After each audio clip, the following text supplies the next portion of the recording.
Hello everyone. In an attempt at humour, I'm going to call this video Jacobits and Bobs. I've just finished painting all these bits and bobs, and they're all loosely connected to my 1745 Jacobite rebellion project. And one of them, this is why you'll see they are loosely connected. One of them is supposed to represent Rob Roy, who was a historical personality, but also the subject of a work of fiction by Walter Scott, often dramatised and made into a film starring Liam Neeson as well. But he was, his historical personality existed in an slightly earlier period in the beginning of the 18th century. So during the 1713, sort of 1715 period of Jacobite uprisings, and not the 1745. So, as I say, all very loosely connected. What I'm going to do as well is I want to show you the figures in a little bit more sort of close-up detail, but I also want to discuss them and point out various subjects on them, and I can't do that if I've got them on the rotating turntable. So I'm going to film this and also separately film each individual piece on the rotating turntable and kind of overlap the images so that you get a close-up look at the figures I'm talking about at the same time as I'm trying to talk about them. So anyway, let's go. So as I say, a bit of a motley selection. First one up is the free figure that you get from Warlord Games when you purchase the Black Powder supplement, The Last Argument of Kings, from them directly. Now, it's very nice having free figures, and I'm glad I've got this one. It's a perfectly nice figure. It's called, they call him Wee Wally, and that's because there's a big Wally who I've also got, which they give away. I think they gave it away with the original Black Powder rules, and that one, Big Wally, is supposed to be a Crimean War Highlander, but most people look at it and think, oh, it's Napoleonic Wars, and you can get away with using it as a 28mm Napoleonic Wars figure, but there are flaws with it. They're not flaws in sculpting or anything like that. There were just sort of errors in the detail on it, which I talked about a long time ago when I showed it on my channel. And the reason really that there are flaws is that Warlord try too hard to make, even though they specify the period that the figure is supposed to be portrayed in, they make the figures too generic so that they can be used for too many periods. So in this case, I can't find it now, but I'm sure I've read that this figure is supposed to represent Highlander from the 1745 Jacobite Rebellion. I can't find that now. And it will do for that as a lowland Highlander in government service, not a rebellious Highlander.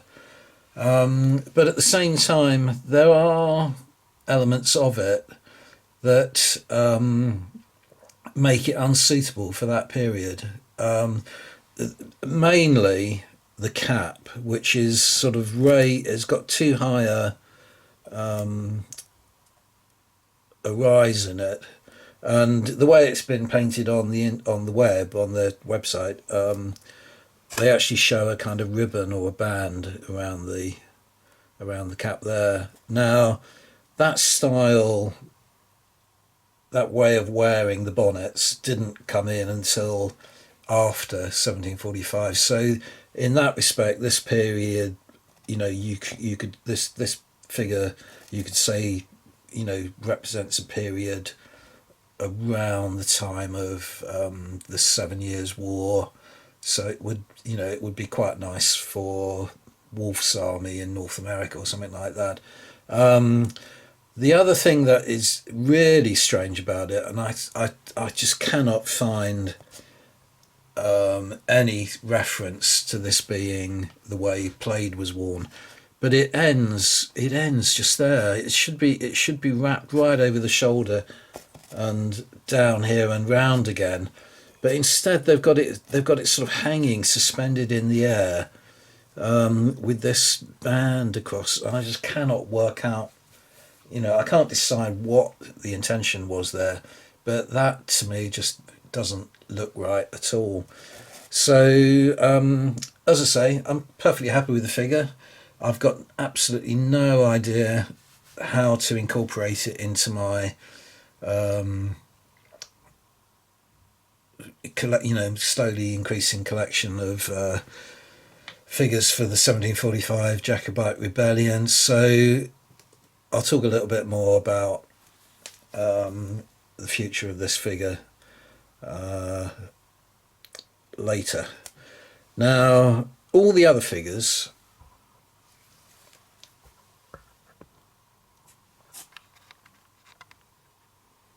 everything else you see there, are pieces that I bought from Sally Forth. Around the time that I purchased the Highlanders that I showed you on a previous video, that I got from Black Scorpion, who look very much as though they represent characters from the TV series Outlander.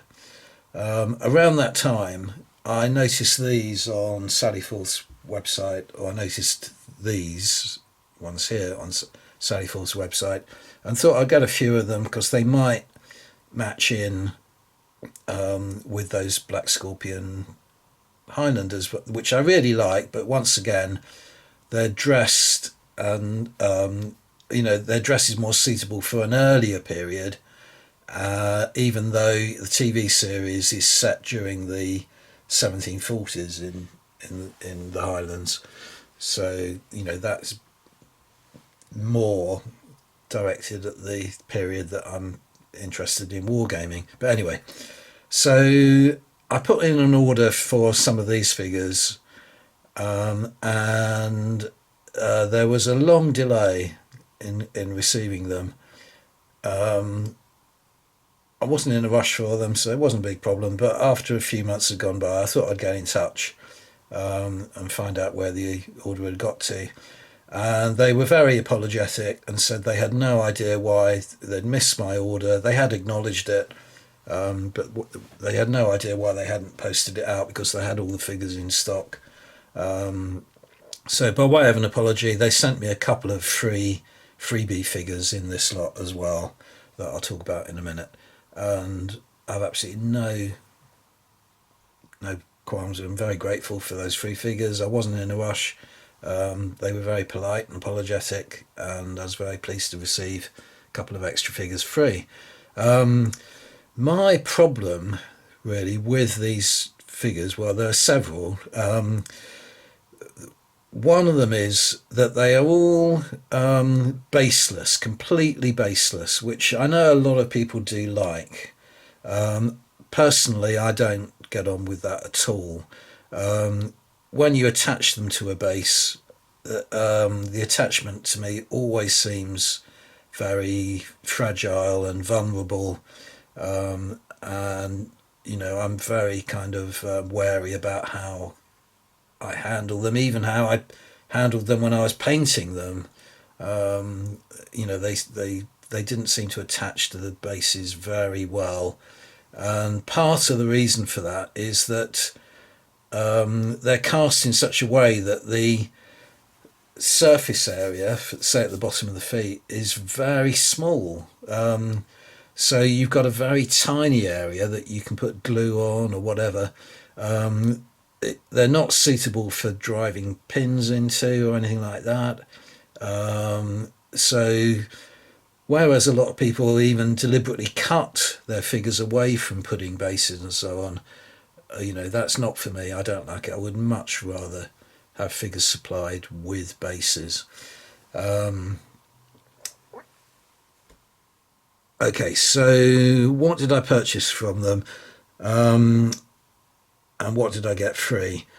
I purchased this figure here, who is the one who is meant to represent Rob Roy.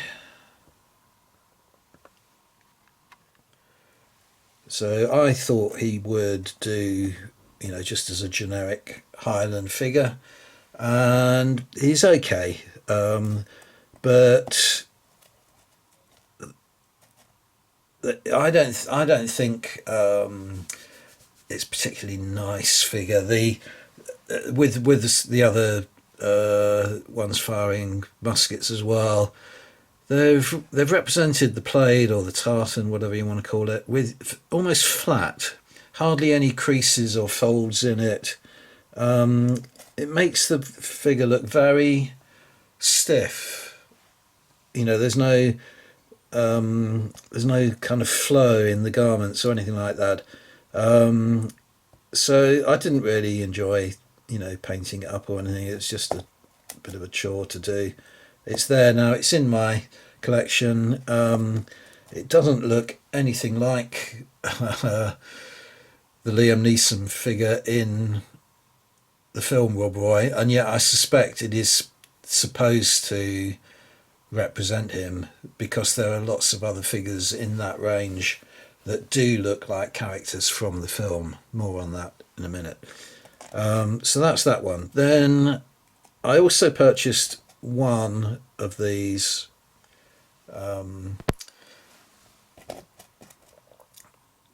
sorry, trying to get it so that it's a little bit more sharply focused. One of these Highlanders firing a musket. Same criticism as I would have with the Rob Roy figure, that the plaid is just hanging really stiffly, and more than that, I don't know if you can see, but there's a kind of flaw. It's almost like the figure got snapped or bent across there, and that isn't unique to this figure alone, because one of the figures that they supplied, as a free gift, was a second version of the same figure, and it has exactly the same weird flaw, and you weren't able to see it on this Rob Roy character, but there's the same fault on this character with the scabbard for the sword, which is actually, it's going to be impossible to show you, but it's actually bent over, broken over, and folded underneath the kilt. So they are faults that have been, sort of embedded in the mould, as it were. Faults with the original, I don't know what you'd call it, the original sculpt that is then, transferred into a mould, cast into a mould. They are faults that happened at that point, and it's very odd, very peculiar. These figures to me, and I do like a lot of Sally Forth figures. I've got some I haven't painted yet for their Legends of Sherwood range, which I thought were fantastic, and I'm going to show you some nice sculpts from them in a moment. But these ones are a bit near, and what I've decided to do, once again, they are more at home in an earlier part of the 18th century than the 1745 rebellion, as are those Black Scorpion miniatures. I'm gonna sort of use all these figures individually based, and maybe use a set of rules like On Guard or something like that. And just play skirmish games with them. So they are going to come in handy, and that's what I'm also going to do with Wee Wally as well. So that's those so far. Now I also purchased 4 naval guns. What I had in mind with these is, you may remember that I acquired a Vauban style fort at the beginning of the year, or towards the end of last year, and that was inspired by the Battle of Preston Pans YouTube channel and their campaign for the 1745, a what if campaign for the 1745 rebellion, and they had quite a lot of sieges and so on, and I wanted to get some guns to put inside the Vauban fort, and I thought naval guns would work.